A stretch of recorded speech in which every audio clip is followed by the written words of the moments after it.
Assalamualaikum warahmatullahi wabarakatuh. Halo teman-teman semuanya, kembali di channel YouTube-nya Teh Yul. Kali ini masih pengen ngebahas tentang ikhtiar kesiapan menikah. Jadi di beberapa video sebelumnya Teh Yul pernah mengungkapkan tentang salah satu ikhtiar kesiapan menikah. Ada banyak hal sih, ada 4 ya pada waktu itu. Nah, salah satunya adalah tentang emosi. Jadi salah satu indikator kesiapan menikah, tandanya teman-teman itu siap menikah adalah kematangan emosi. Sudah sejauh mana sih kita bisa mengatur emosi kita? Sudah sejauh mana sih kita bisa manage emosi kita gitu. Nah, emosi. Jadi kalau misalnya kita berbicara tentang emosi, pasti wajar dong kita punya emosi ya. Yang namanya manusia, pasti ada rasa sedih, ada rasa marah gitu. Itu adalah fitrah yang memang dikirimkan oleh Allah untuk manusia, bukan untuk dihilangkan, tapi untuk diatur. Jadi kalau misalnya teman-teman merasa, oh kayaknya saya ingin menghilangkan emosi tersebut, ya tidak bisa gitu ya, karena memang fitrahnya manusia dibekali gorizah bako gitu ya, atau naluri untuk mempertahankan diri. Ada rasa marah di situ, ada rasa sedih dan lain sebagainya. Jadi apa nih yang harus kita lakukan dengan emosi kita? Yaitu diatur, dan Allah punya tata cara untuk mengatur emosi. Bagaimana sih kita bisa manajemen emosi kita dengan sangat baik? Karena ketika kita sendiri sudah bisa manage emosi kita, apalagi kalau misalnya nanti sudah berdua, akan lebih mudah gitu nanti ketika mengarungi bahtera rumah tangga. Kan sangat menyenangkan gitu ya teman-teman, kalau misalnya kita memiliki pasangan yang dia sudah matang secara emosi. Ketika marah dia tidak mengeluarkan kata-kata yang menyakitkan, tidak menyakiti kita dengan tindakan-tindakan yang kemudian menyakiti badan kita gitu ya, secara kekerasan. Itu pasti akan sangat menyenangkan gitu, baik suami maupun istri. Maka ketika teman-teman memutuskan nih ingin menikah, ada baiknya gitu ya mengenali karakter emosi calon pasangan. Bagaimana sih kalau misalnya dia marah gitu, dan bagaimana juga kalau kita marah. Sebelum mengenal pasangan, kita pun juga harus mengenal nih emosi kita ini bagaimana sih disalurkannya gitu. Gampangnya adalah teman-teman bertanya kepada sahabat terdekat, orang tua, ataupun misalnya keluarga, menanyakan gimana sih saya, ada perubahan nggak beberapa tahun belakangan ini dengan emosi saya? Apakah saya masih meletup-letup kalau misalnya marah, atau saya sudah bisa mengaturnya dengan baik gitu? Walaupun misalnya kita marah, tapi kita nggak pernah berkata kasar, atau walaupun kita marah, kita nggak pernah sampai kemudian menyakiti orang lain secara physically. Nah, jadi ditanya gitu ke teman-teman terdekat, apakah ada perubahan setelah misalnya saya bertekad untuk mengatur emosi saya gitu.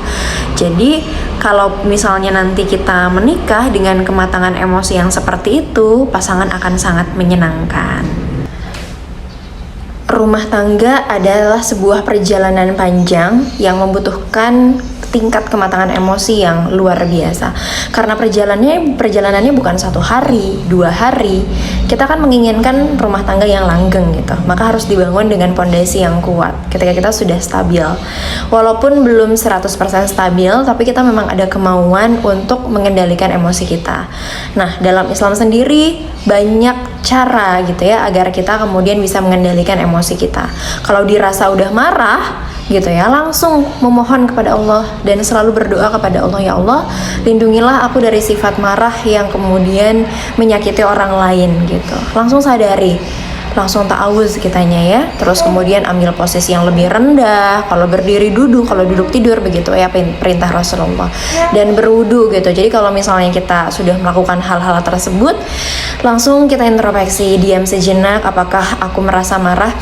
Dihentikan gitu ya, ambil nafas yang panjang dan kemudian bicarakan baik-baik dengan pasangan gitu. Jadi ketika kita merasakan emosi kita udah ada di ubun-ubun kepala, langsung sadar gitu ya pada saat itu, dan itu harus dilatih.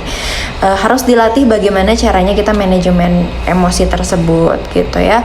Banyak cara di dalam rumah tangga untuk menyalurkan emosi ya. Ada yang kemudian berbicara langsung, jadi ketika nanti sudah kondusif nih secara psikologinya sudah baik gitu ya, terus kemudian juga sudah enak situasi kondisinya, sudah kenyang gitu ya. Jadi jangan berbicara dalam keadaan lapar ya, nambah emosi.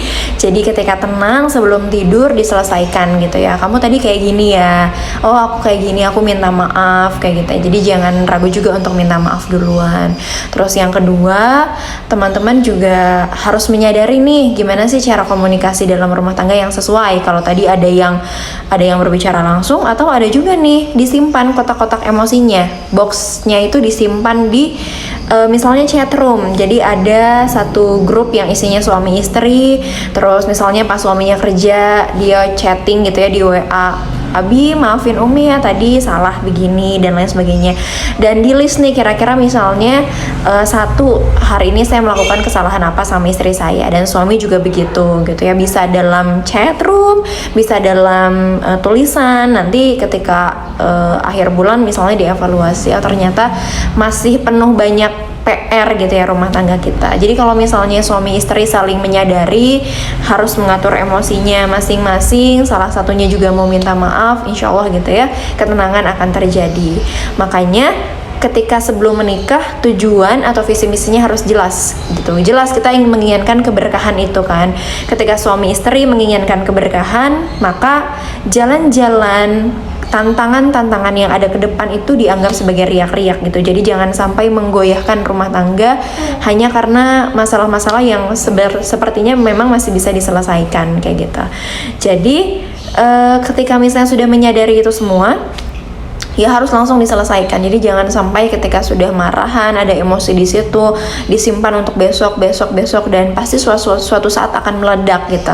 Jadi lebih aman dan nyaman ketika diselesaikan pada hari itu juga sebelum tidur. Saling minta maaf, evaluasi 1 bulan ke depannya baiknya seperti apa. Kalau marah, saya nyamannya begini, kamu nyamannya begini gitu ya. Nanti akan mendapatkan satu simpulan, ini baiknya rumah tangga kita seperti ini. Dan masing-masing rumah tangga pasti nggak akan sama ya, karena setiap manusia itu unik, marahnya juga beda-beda. Ada yang diam, ada yang lempar barang, ada yang ngomong terus, dan biasanya perempuan tuh diam gitu. Sama saya juga kalau misalnya marah pengennya diem dulu gitu ya untuk meredakan emosi, baru ntar ngomong dengan cara yang baik-baik. Nah pasti kan punya perbedaan itu gitu, dan itu harus dieksplorasi sama teman-teman semua. Jadi simpulannya adalah kenali rumah tangga kita, kenali bagaimana kita bisa manajemen emosi kita secara pribadi dan ketika sudah berumah tangga.